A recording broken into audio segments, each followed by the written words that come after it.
Hi, my name is Michael Kirby, and welcome to the third and final episode of my mini-series on level design, Untold Tricks. In the last two videos we have looked at different types of boundaries to see how they can hint or limit players' knowledge, as well as outright restrict them. While on techniques of architecture we saw three architectural tricks being used in level design to improve the 3D spaces by having players experience a journey, which all those tricks are implemented into games to guide players through the level's design, as well as being used to encourage their progression throughout the gameplay. In this last video we will be looking at signposting. We will see how some levels use visuals to tell players what they can and can't do, without constant direct hand-holding from designers. Signposting in video games refers to all the artifacts in level design that are based on visual aesthetics. These visual cues can be used to fill a game's space with content with the purpose of supporting player navigation, orientation and progression. There are different types of visuals we can use for signposting, that being color coding, breadcrumbs and lighting. These three are the main ones, but using motion or moving obstacles can also be a great way to catch players' attention. To kick things off, we will be looking at color coding. Color coding can be anything from distinct color differences, like in Mirror's Edge with Faith's runner vision, or more subtle color coding like Uncharted 4 with white edges to tell players what is climbable. These are used to tell players what parts of the level can be interacted with, without making a big display of "look here, this is climbable." Color coding parts of a level acts more like a visual language, speaking to players with its visuals, and players respond by their interactions. One popular way of color coding is having red barrels in video games, that in nearly every case mean they are explosive. Color coding can also be used in iconology, which is the study of visual imagery and symbolism. This can be things using signs, logos and icons in the game's world. Color coding can also be a great way to talk to other designers, artists and programmers in the prototyping stages of a game. Moving on to the next type of signposting is breadcrumbs.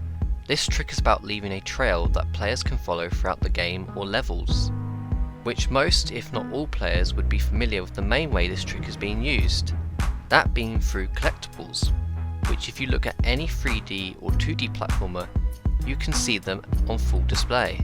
In games like Super Mario 64 with the plumber collecting gold coins, Crash Bandicoot 4 and its Wumpa Fruit, and even in retro games like Pac-Man, just to name a few. In the level Tribal Stack Topics in Yooka-Laylee, we can see a line of quills leading us up to the main path, to the open area of the level. However, there is a side path off to the right hand side which leads players to find a ghost, which is one of the side collectibles. The quills here are being used as the breadcrumb, and they are also being used to point players in the right direction.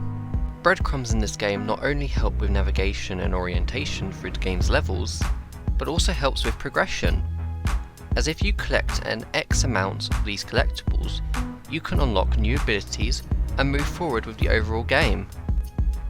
Some games even have a more immersive way of doing breadcrumbs, that being they can change the floor texture, which could be used to create a path for players to follow or to find if they get lost.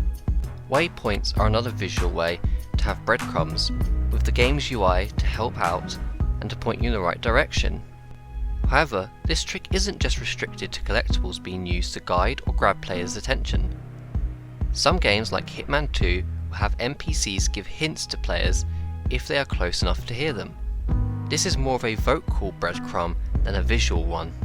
The third type we are looking at is lighting, which again can be used to guide players and highlight points of interest to them. Lighting can be a super effective way to grab players' attentions. Lighting in video games is one of the most influential parts in making a game's world. It can both make or break the overall visuals. It can change how your textures look on a model. Even players can affect how lighting appears in the scene, with their position or perspective. Compare this to films, where you can only see what the director wants you to see, because unlike in games, you as the viewer do not have control of where the camera goes in the film, while in video games that control is given to you. In Journey we can see a great example of lighting, At the start of this level we can see 3 different types of lights being used. That being the sun behind the mountain, a ray of light shining through the archway, and a small ball of light on the right hand side. In this level, the sun shows off the mountain, which is a dinar and reward technique, which we discussed in great detail in the last video about techniques of architecture. The second light source is the ray of light.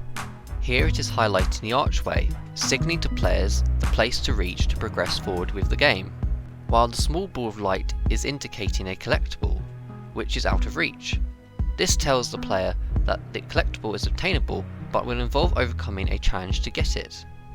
In more open world games, lighting can be used to help with navigation. Like in Marvel's Spider-Man, the police towers have a simple bright red light that helps make them stand out from the rest of the level, and draws in players towards them without doing it directly. So we can see how lighting is an effective way to guide or indicate to players without direct involvement from the designers, to help with navigation, orientation and progression. In conclusion, we have learnt what signposting is, and that there are many ways to perform this trick for players, from colour coding being used to subtly communicate to players about the level's environment and to help with progression, to breadcrumbs being used to help navigate players through the game's world, and with lighting being a great way to grab their attention, to look at points of interest and to aid with orientation. Overall, all these untold tricks we have covered in these 3 videos can be applied to different game genres and implemented to push progression forward, to hint at the narrative or control the experience, without being too obvious. At the end of the day, these tricks and techniques are just guides for level design, and they are not rules that you must strictly follow. As aspiring game designers, take these on board to expand your design toolbox. While for those who are players, I hope these videos have opened your eyes to what happens under the hood to make video games work. This concludes the mini-series of level design, Untold Tricks. A big thank you for watching, and to those who have supported these videos. I hope you enjoyed and found them to be very insightful, and if you want to keep up to date with more of my videos, then subscribe and hit the bell icon for notifications on upcoming releases. Have a nice day.